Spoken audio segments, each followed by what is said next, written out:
മലയാളത്തിൽ നിന്ന് കുറച്ച് ശരിയായ പദങ്ങളാണ് ഇവിടെ എഴുതിയിട്ടുള്ളത്. ഓരോ പദത്തിലും വരുത്താവുന്ന അക്ഷരത്തെറ്റുകളാണ് ഇനി പറയാൻ പോകുന്നത്. അത് പ്രത്യേകം ശ്രദ്ധിച്ചാൽ മതി.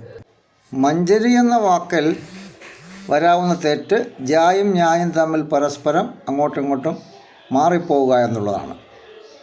അഞ്ജലി എന്ന വാക്കിലും അത് തന്നെയാണ് സംഭവിക്കുന്നത്. വിജ്ഞാനം എന്ന വാക്കിലും ന്യായും ജായും തമ്മിൽ മാറിപ്പോകാറുണ്ട്.